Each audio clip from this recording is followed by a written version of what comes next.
بسم الله الرحمن الرحيم والصلاة والسلام على أشرف المرسلين. السلام عليكم. Bonjour tout le monde. Toujours avec une série de vidéos في المودule système non linéaire pour les automaticiens. راح نكمل aujourd'hui في la série TD numéro 1 في système non linéaire. La fois passée, وصلنا l'exercice numéro 6. Donc, on va commencer par l'exercice numéro 6. Soit le circuit donné par la figure 1.3, la capacité C et l'inductance L sont des constantes positives et invariables dans le temps. L'élément résistif, c'est un circuit actif décrit par sa caractéristique tension, courant, I égale H de V. Donné ci-dessous, la fonction H point satisfait les conditions suivantes. Nous avons H de 0 égale à 0, H' de 0 inférieur à 0, la limite de H de V quand V tend vers moins l'infini égale à moins l'infini, la limite de H de V quand V tend vers plus l'infini égale à plus l'infini. Nous avons une telle caractéristique peut être réalisée par exemple par une diode tunnel. Maintenant, on va commencer par la question numéro 1. En utilisant les lois des circuits électriques, écrire l'équation différentielle qui décrit le comportement du circuit avec la tension V comme variable de sortie. Deuxièmement, en faisant le changement de variable T par taux égal à grand T divisé par LC.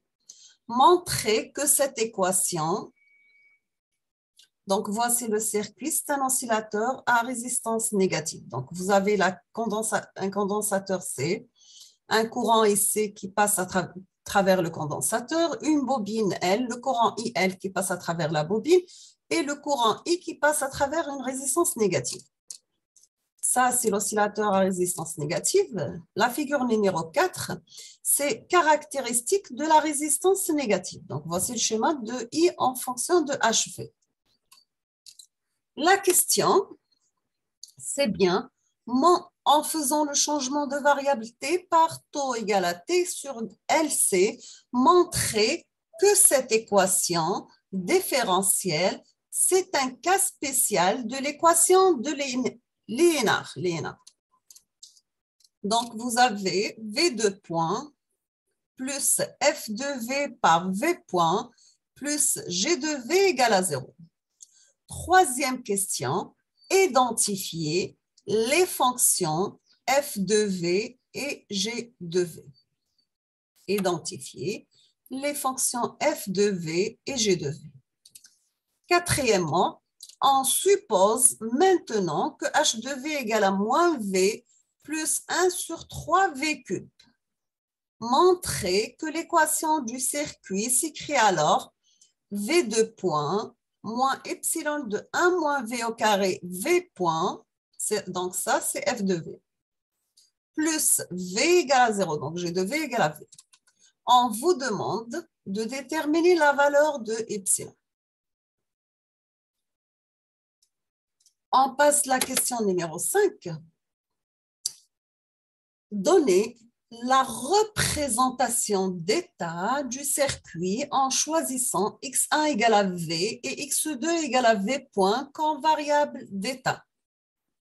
Sixièmement, donner maintenant la représentation d'état du circuit en choisissant Z1 égale à IL et Z2 égale à VC comme variable d'état.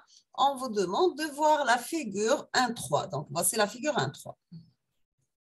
Ça, c'est l'oscillateur à résistance négative. Là, on a la capacité ou l'inductance ou la résistance sont en parallèle. Septièmement, montrer que l'on peut effectuer le passage à la deuxième représentation d'état par la transformation d'état suivante. Donc, vous avez Z égale à Z1, Z2, égale à T de X, égale moins H1 de X1, moins 1 sur epsilon de X2 et X1. Donc, ça, c'est l'équation d'état.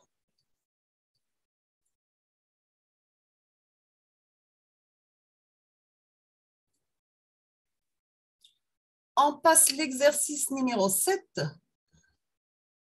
Les équations dynamiques non linéaires d'un robot manipulateur à une seule jointure sont données par I, Q1, 2 points, plus M fois G fois L sinus Q1, plus K fois Q1 moins Q2 égale à 0. GQ2, 2 points, moins K par Q1 moins Q2 égale à U. Sachant que Q1 et Q2 sont les positions angulaires, I et G, les moments d'inertie, K, c'est la constante de torsion. Vous avez aussi que grand M, c'est la masse totale, L, c'est la distance et U, le couple de commande. On vous demande de choisir les variables d'état et écrire une représentation d'état pour ce robot. Je relis l'exercice numéro 7. Vous avez des équations dynamiques non linéaires d'un robot manipulateur à une seule jointure sont données par et Q1 2 points plus MGL sinus Q1 plus K fois Q1 moins Q2 égale à 0. GQ2 moins K par Q1 moins Q2 égale à U, sachant que Q1 et Q2 sont les positions angulaires et G les moments d'inertie, K la constante de torsion, grand M la masse totale, L la distance et U le couple de commande. On vous demande de choisir les variables d'état et écrire une représentation d'état pour ce robot. On passe l'exercice numéro 8. Le pendule inversé ou chariot équilibriste et le système mécanique représenté ci-dessous. Donc, la figure, nous avons un pendule inversé, tension d'entrée U de T, l'angle c'est θ, petit m c'est la masse de la pendule.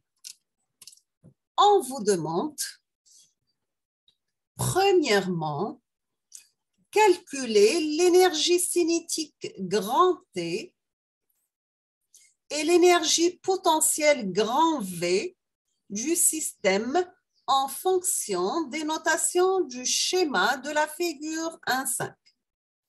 Donc, on vous demande de calculer l'énergie cinétique grand T et l'énergie potentielle grand V du système en fonction des notations du schéma de la figure 1.5. Deuxièmement, calculer le Lagrangien,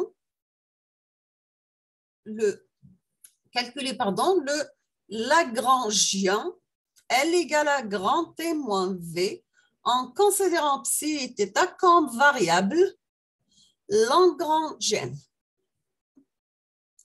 Troisièmement, décrire les équations du mouvement en utilisant les équations d'Euler et Lagrange. Quatrièmement, en choisissant psi, θ point comme variable d'état, donner une représentation d'état du système. D'accord? Donc, on a terminé avec la série d'exercices pour TD numéro 1, système non linéaire.